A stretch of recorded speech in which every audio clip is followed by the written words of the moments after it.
कहानी की शुरुआत में हम बैरी नाम के एक आदमी को देखते हैं जो पैसों से भरे कुछ बैग्स अपने घर पर लेकर आया। ये देखकर बैरी परेशान हो गया कि इतने पैसों को वो कहाँ रखेगा। घर पूरा भर चुका है, दफनाने तक के लिए जगह नहीं है। जहाँ भी उसने खोदा उसे पुराना दफनाया हुआ पैसा ही मिला। अब बैरी ने सोचा कि इन पैसों को घोड़ों के तबेले में छुपा देता हूँ। लेकिन जैसे ही उसने पैसे छुपाने के लिए दरवाजा खोला, ढेर सारे पैसे उसके ऊपर गिर पड़े। पूरे तबेले में नोट ही नोट फैल गए। लेकिन हमेशा से उसके पास इतना पैसा नहीं था। आज से कुछ साल पहले वो बस एक एयरलाइन में पायलट था। बैरी की गर्लफ्रेंड बहुत खूबसूरत है और वो अपनी जिंदगी में भी काफी खुश था। बैरी को लगा कि उसकी पूरी जिंदगी ऐसे ही खुशी खुशी निकलेगी। लेकिन फिर अचानक से मुसीबत ने दस्तक दे दी। एक शाम जब बैरी अपने होटल में आराम करने पहुंचा तो एक दाढ़ी वाला आदमी वहां उससे मिलने आया और बैरी को ब्लैकमेल करने लगा। उसने बैरी के ऊपर पैसों के लिए सिगार की स्मगलिंग करने का आरोप लगाया। ये सुनकर बैरी के पसीने छूट गए,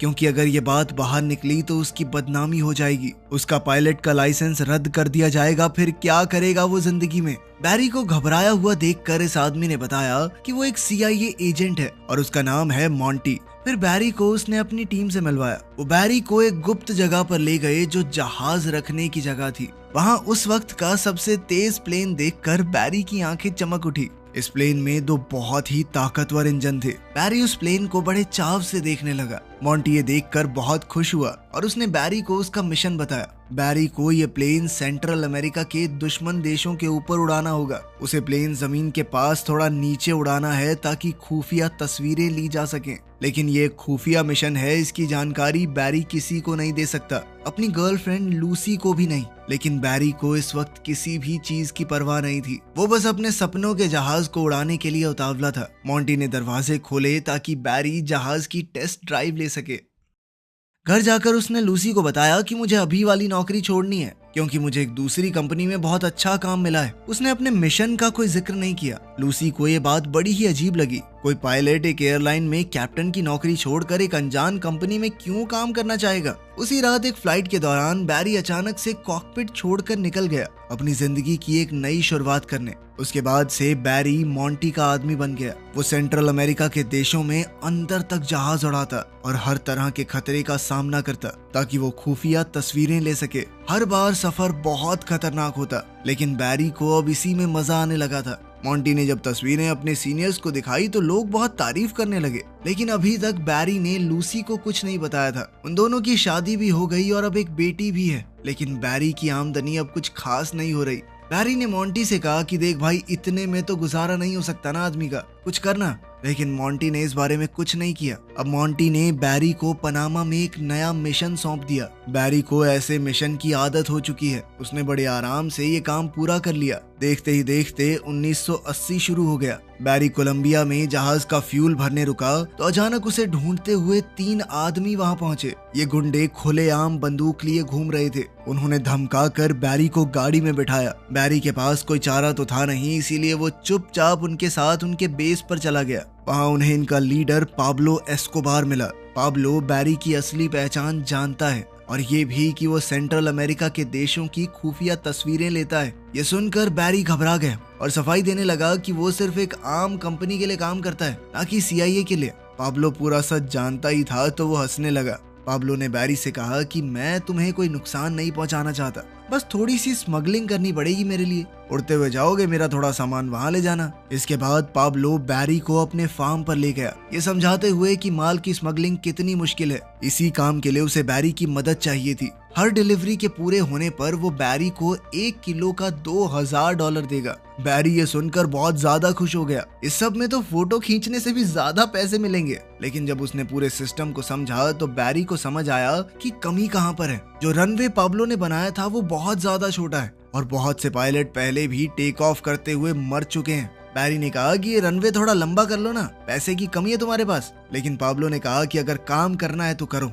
नहीं तो निकलो यहाँ से, सुझाव देने की जरूरत नहीं है। ये सुनकर तो बैरी की ईगो हर्ट हो गई। उसने फैसला लिया कि अब तो मैं इतने ही रनवे में उड़ा के दिखाऊंगा प्लेन। उसने कहा कि ये डिलीवरी तुम्हारे हिसाब से नहीं होगी, मैं बताऊंगा कि सामान कैसे डिलीवर होगा। उसने पाब्लो को एक जगह बताई कि वहाँ खुले मैदान है, मैं प्लेन को बिल्कुल नीचे ले जाकर सामान गिरा दूंगा, वहाँ तुम अपने आदमी भेजकर सामान उठवा लेना। पाब्लो मान गया और सारा सामान लोड करवाया। जैसे ही जाने की तैयारी पूरी हुई, बैरी ने देखा कि प्लेन के अंदर पाब्लो का एक आदमी पायलट की जगह पर बैठा है। लेकिन बैरी ने समझाया कि इस प्लेन में पहले ही काफी सामान है, इससे ज्यादा भार नहीं उठा सकता प्लेन, ठीक है, इसे नीचे उतरना होगा। पाब्लो ने उस आदमी को उतार लिया और फिर बैरी निकलने लगा। पाब्लो ने गुड लक के तौर पर बैरी को एक क्रॉस तोहफे में दिया। बैरी ने उड़ान भरी, इस बात से अनजान कि पाब्लो और उसके आदमी उसकी जान पर सट्टा लगा रहे थे कि वो प्लेन को यहाँ से उड़ा भी पाएगा या नहीं। बैरी ने पूरी समझदारी से टेक ऑफ किया, लेकिन सामान भारी होने की वजह से प्लेन एक बार को तो नीचे आ गया था, लेकिन फिर वो दोबारा से उड़ाते हुए पेड़ों के बीच से उसे ले गया। लेकिन फिर वो जैसे ही यूएसए की एयर स्पेस में पहुंचा, वो मिलिट्री के रेडार में आ गया। इस बात से अनजान बैरी जल्दी ही उस पॉइंट की तरफ बढ़ने लगा जहां उसे सामान छोड़ना है। बैरी ने ऑटो पायलट दबाया, नीचे का हैच खोला और सामान नीचे गिरा दिया। इसी के साथ बैरी की डिलीवरी पूरी हो गई थी। अगली बार जब बैरी कोलंबिया आया तो पाब्लो और उसके भाइयों ने उसके लिए वेलकम पार्टी रखी और बैरी को उसका कमाया पैसों से भरा बैग दिया। लेकिन इससे पहले बैरी अपनी खुशी मना पाता, कुछ फौजी वहां पर आ गए और पाब्लो के बंगले को घेर लिया। पाब्लो ने बैरी से कहा कि तुम अंदर ही रहना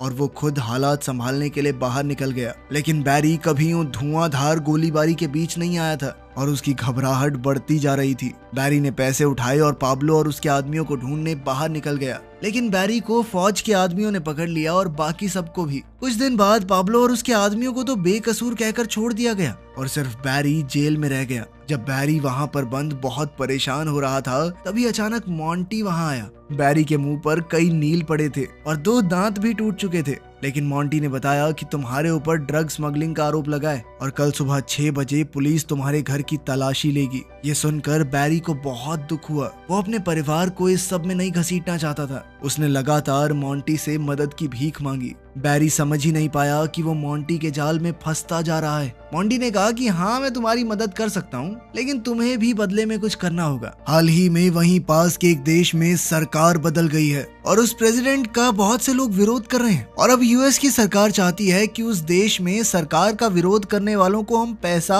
और हथियार भेजें, लेकिन किसी को पता न चले कि हमने भेजे हैं। अमेरिका का नाम नहीं आना चाहिए कहीं पर। और इस काम को करने का जिम्मा मॉन्टी के ऊपर ही आया था और अब तो मॉन्टी के पास एक काबिल पायलट भी है। मॉन्टी बैरी का क्रिमिनल रिकॉर्ड तो नहीं मिटा सकता, लेकिन उसने बैरी को सलाह दी कि तुम्हें घर बदलना होगा। एक छोटा सा शहर है मीना, वहां पर मिलना मुझसे। बैरी के पास कोई रास्ता तो था नहीं, इसीलिए उसने घर पहुंचकर लूसी और अपनी बेटी को उठाया और कहा कि जल्दी से बैग पैक करो, हम जल्द ही यहाँ से निकलेंगे। बैरी की इस हरकत से लूसी को शक हुआ। लूसी ने बार बार पूछा कि हो क्या रहा है ये सब, लेकिन बैरी कुछ भी समझाने की हालत में नहीं था। उसने लूसी से कहा कि मुझ पर भरोसा रखो। सुबह होते ही पूरा परिवार सारा सामान बांधकर उस जगह से निकल गया। वो तीनों अब उस छोटे से शहर मीना में पहुंचे, जहाँ पर सिर्फ 2000 लोग रहते थे। ये लोग एक टूटे फूटे घर पर पहुंचे जहां मॉन्टी ने उनके रहने का इंतजाम किया हुआ था। अभी बैरी वहां पहुंचा ही था कि तभी उसने देखा कि मॉन्टी भी वहां पहुंच चुका है और बैरी उससे मिलने बाहर गया। मॉन्टी ने बैरी को एक सरप्राइज दिया। वहां लगभग 2000 एकड़ का एक एयरपोर्ट था। मॉन्टी ने बैरी को ये तोहफे में दे दिया कि अब ये पूरी जगह तुम्हारी, जिस पर मौजूद सब कुछ अब बैरी का था। बैरी को अपनी आंखों पर विश्वास नहीं हो रहा था। उसने अपने आसपास देखा, लेकिन उसे भरोसा ही नहीं हो रहा था कि ये सब कुछ उसका है, क्योंकि मॉन्टी पहले पैसे तो बढ़ा नहीं रहा था उसके। मॉन्टी ने एक लकड़ी का क्रेट खोला जिसके अंदर AK-47 भरी पड़ी थी और बैरी का काम है इन हथियारों को उस देश तक पहुंचाना। मॉन्टी ने बैरी को एक मैप दिया जिससे वहां जाना आसान रहेगा। उसमें यह भी बताया गया था कि कहां कहां फौजी तैनात हैं। इस मैप की मदद से बैरी सबको चकमा दे सकता है। सिर्फ यही नहीं, मॉन्टी ने बैरी को पैसों का एक बैग भी दिया जो पाब्लो के घर से मिलिट्री ने बरामद किया था। अब बैरी के पास मॉन्टी को मना करने की कोई वजह नहीं थी। बैरी जानता था कि अब तो लूसी को सब कुछ बताने का वक्त आ गया है। लूसी बहुत गुस्से में थी क्योंकि वो उसे एक अच्छे शहर से 2000 लोगों के बीच गांव में ले आया है। यहाँ पर उसके घर में कुछ भी नहीं था, ना टीवी ना वॉशिंग मशीन। कैसे पालेगी वो अपनी बच्ची को? लेकिन फिर बैरी ने उसे सच बताते हुए पैसों से भरा बैग थमा दिया। उसने कहा कि इससे आ जाएगी वॉशिंग मशीन। उसने इधर उधर नोट फेंक कर बताया कि इन पैसों से हम कुछ भी खरीद सकते हैं, जिसके बाद लूसी एकदम शांत हो गई। अब साल 1981 में बैरी ने हथियारों का ट्रांसपोर्ट करना शुरू किया।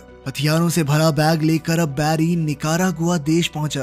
बैरी को लगा कि ये लोग उसका स्वागत करेंगे, लेकिन वहाँ पहुंचकर पता चला कि इन लोगों को हथियारों में कोई दिलचस्पी नहीं है, बल्कि उन्होंने बैरी के चश्मे और जूते छीन लिए, जिससे बैरी को गुस्सा आ गया। उसने तुरंत मोंटी को फोन किया और किस्सा समझाया, लेकिन मोंटी ने कुछ खास जवाब नहीं दिया। उसने कहा कि बैरी का काम हथियार सही वक्त पर सही जगह पहुंचाना है, उन लोगों को नहीं चलाने ना चलाएं। लाचार होकर वो दोबारा से उस देश में गया डिलीवरी करने, लेकिन इस बार वो अपने बचाव के लिए बेसबॉल बैट साथ लेके गया था कि आगे बढ़े ना माथा फोड़ दूंगा मैं, चुपचाप बंदूकें लो और निकलो यहाँ से। इस बार उसने इन विरोधियों को कुछ तोहफे भी दिए। हैरानी तो उसे तब हुई जब पाब्लो और उसके 2 भाई भी उस जगह आ गए, पर वो यहाँ लड़ने नहीं आए थे, बल्कि उन्होंने बताया कि ये विरोधियों का ढोंग हमने ही रचा है ताकि अमेरिका की मदद ले सकें। अब पाब्लो ने दोबारा बैरी को पिछली बार की तरह स्मगलिंग करने के लिए कहा ताकि अवैध सामान की डिलीवरी यूएसए में की जा सके, क्योंकि बैरी के पास अब जबरदस्त मैप है जो उसने मोंटी ने दिया था। उसने ये करने से मना नहीं किया क्योंकि मैप के जरिए पकड़े जाने की संभावना बहुत कम थी। अब अगले कुछ दिनों तक बैरी एक मेहनती आदमी की तरह हथियार निकारागुआ तक पहुंचाता रहा और फिर अवैध सामान की डिलीवरी वहां से अमेरिका में कर देता। वो जितना काम करता गया उतने पैसे आते रहे। अब ये काम बड़ा होता चला गया और बैरी ने 4 और पायलट्स को काम पर रखा ताकि जल्दी जल्दी ज्यादा काम हो सके। जब बैरी ढेर सारा पैसा कमाने लगा तभी सीआईए ने एक कदम उठाया। अब वो सिर्फ हथियारों की डिलीवरी नहीं करवाना चाहते थे, बल्कि वो चाहते थे कि विरोधियों को यूएस में लाकर उन्हें ट्रेनिंग दी जाए ताकि फिर वो वापस जाकर अपने देश में सरकार का तख्ता पलट कर दें। अब बैरी ने पूछा कि कहाँ पे दोगे ट्रेनिंग, कहाँ छोड़ना है उनको? तो मोंटी ने कहा कि 2000 एकड़ का एयरपोर्ट दिया तुझे, थोड़ी जगह तो दे दे भाई। खैर इस सब से बैरी को कुछ खास फर्क नहीं पड़ा। जहाँ वो अवैध सामान ला रहा था उसकी जगह बस कुछ लोग थे अब, लेकिन जैसा सीआईए चाहती थी वैसा हुआ नहीं।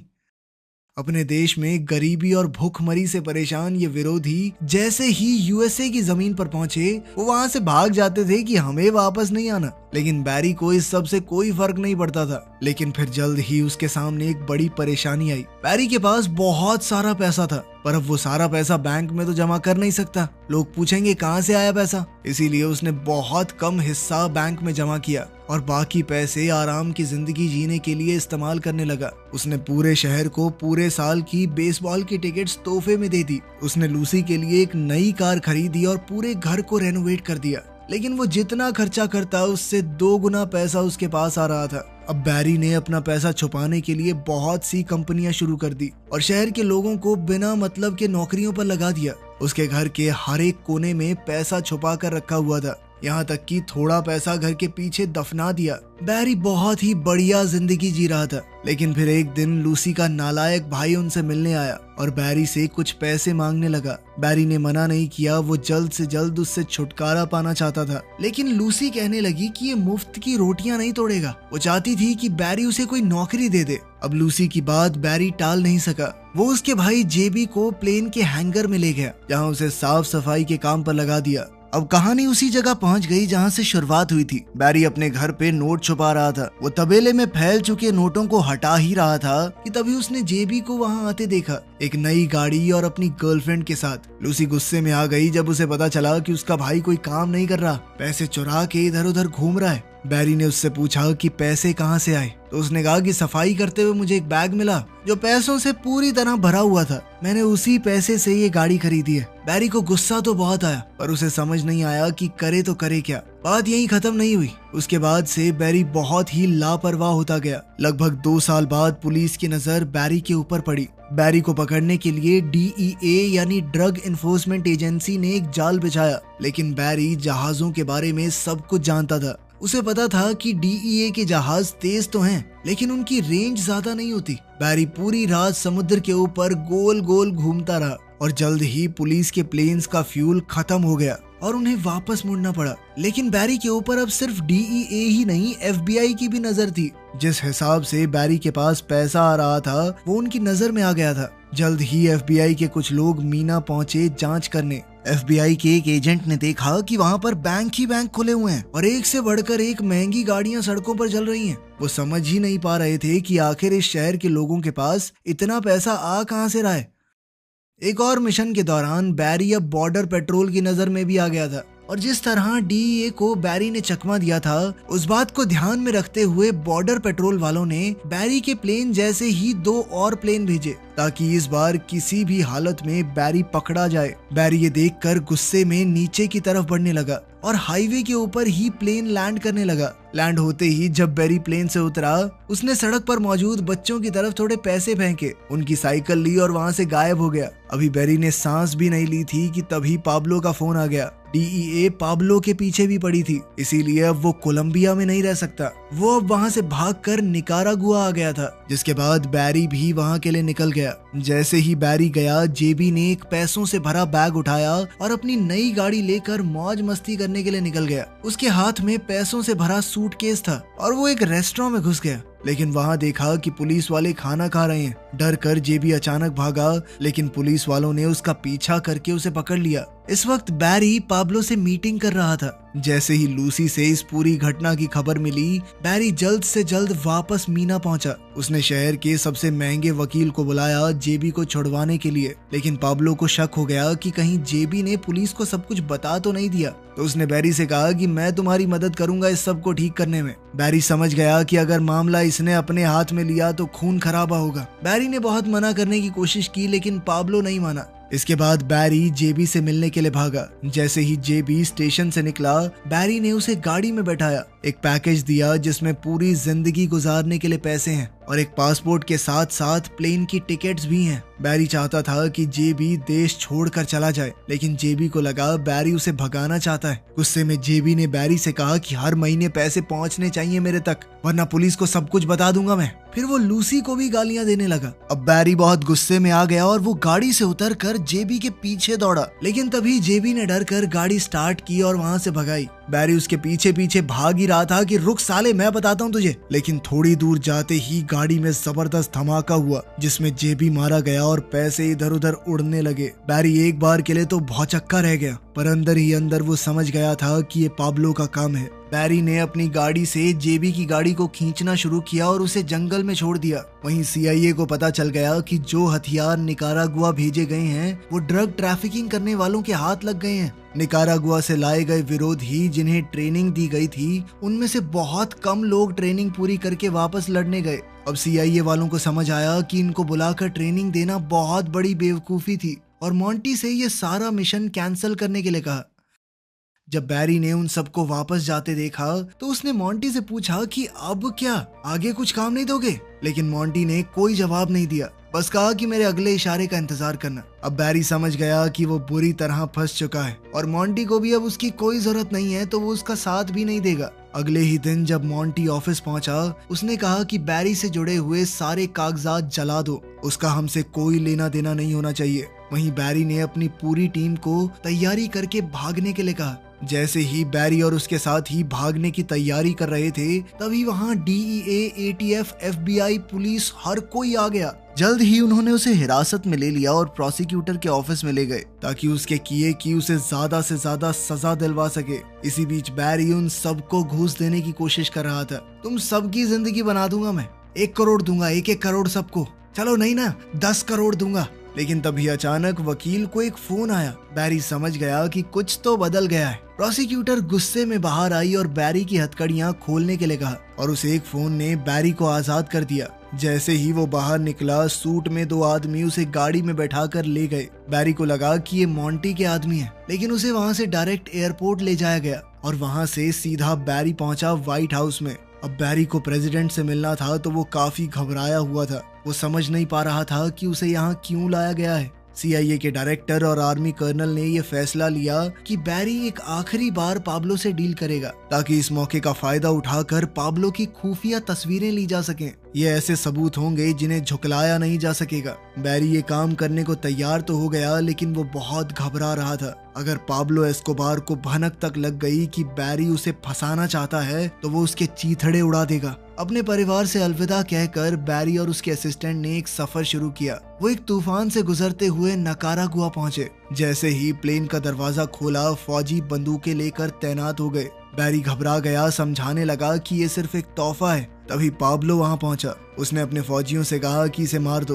बैरी बहुत ज्यादा डर गया, पर तभी पाब्लो हंसने लगा और अपने फौजियों को पीछे हटने को कहा। पाब्लो का मजाक करने का अलग ही तरीका था। अब बैरी ने थोड़ा शांत होकर पाब्लो और उसके साथियों को सारे हथियार दिए। बैरी के साथी ने चुपके से खुफिया कैमरा चालू किया, जिससे पाब्लो और उसके साथियों के चेहरे साफ रिकॉर्ड हो गए। अब पुलिस के पास उनके खिलाफ ठोस सबूत आ गए थे। डायरेक्टर ने खुश होकर सबके लिए पार्टी रखी। बैरी ने अपना एक खतरनाक मिशन पूरा कर दिया था, लेकिन फिर एक दिन सरकार ने अपना वादा तोड़कर टीवी पर उसके चेहरे वाली फोटोज साफ साफ दिखा दी। दिखाना तो वो पाब्लो को चाहते थे, लेकिन पाब्लो के पास क्या टीवी नहीं था। अब उसे भी पता चल गया था कि बैरी ने उसे धोखा दिया है। उसने जल्द ही अपने कुछ गुंडों को भेजा बदला लेने के लिए, लेकिन बात यहीं खत्म नहीं हुई। सरकार पूरी तरह पलट गई। उन्होंने बैरी पर स्मगलिंग के आरोप लगाए, इसलिए एफबीआई ने उसका सारा पैसा, सारी प्रॉपर्टी जब्त कर ली। उसका सब कुछ जब्त होने से एक रात पहले बैरी ने किसी तरह अपनी पत्नी लूसी को